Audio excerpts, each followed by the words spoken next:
दोस्तों, मैं फिर से आप सबके सामने हाजिर हूँ अपना वीडियो लेकर। आज हम पढ़ने वाले हैं तद्भव उपसर्ग। तद्भव उपसर्ग क्या है यहाँ पढ़ेंगे और समझने का प्रयास करेंगे। पिछले वीडियो में हमने तत्सम उद्भव पढ़ा हुआ था। आशा है आप सब लोगों को समझ में आ गया होगा।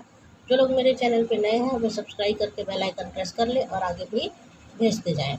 तो आइए शुरू करते हैं वीडियो और देखते हैं तद्भव उपसर्ग क्या है।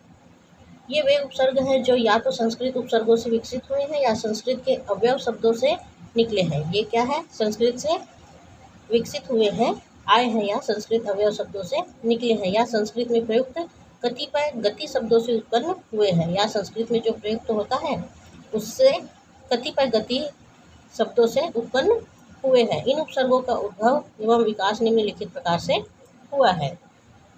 उद उ इसका विकास संस्कृत के उपसर्ग उद से हुआ है। उद उ इसी कारण संस्कृत उद्गत का प्रकृत में उपगाओ बनता है। इसका विकास कैसे हुआ है? संस्कृत के उद से हुआ है, इस कारण यह उद्गत का प्रकृत में उपगाओ बनता है। हिंदी में यह उपसर्ग ऊपर, ऊंचा आदि अर्थों में होता है। हिंदी में इस उपसर्ग का अर्थ होता है ऊंचा आदि अर्थ में प्रयुक्त किया जाता है। इससे कभी तो शब्दों में अर्थ वृद्धि होती है, जैसे उनीदा, उथाला, उछाल, उबाल आदि, और कभी इसमें अर्थ परिवर्तन हो जाता है। पिछले में देखे हैं हम लोग कि बहुत से ऐसे हैं जिसमें अर्थ में वृद्धि होती है और परिवर्तन हो जाता है। वैसे ही उपसर्ग में भी होता है। यथा उचार, उजाला, उतार, चक्का आदि।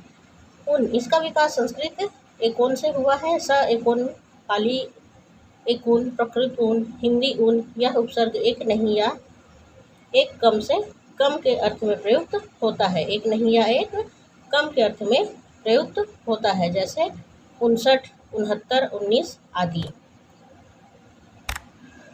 अव इसका विकास संस्कृत उपसर्ग अब से हुआ है। अव का विकास कब से हुआ है? संस्कृत के उपसर्ग है अब, इससे हुआ है। संस्कृत अब, प्र अव, अव, अपभ्रंश अव, हिंदी अव। यह उपसर्ग नीचे, दूरहीन आदि अर्थों में प्रयुक्त होता है। इससे भी कभी शब्दों में अर्थ की वृद्धि होती है और कभी परिवर्तन हो जाता है। इसके बाद है क। इसका विकास संस्कृत कु उपसर्ग से हुआ है। क का विकास संस्कृत के कु उपसर्ग से हुआ है, जैसा संस्कृत कु, प्राकृत कु, हिंदी का। इसका प्रयोग कपूत में होता है जो कुपुत्र से विकसित है। दूर इसका विकास संस्कृत उपसर्ग दूर से हुआ है।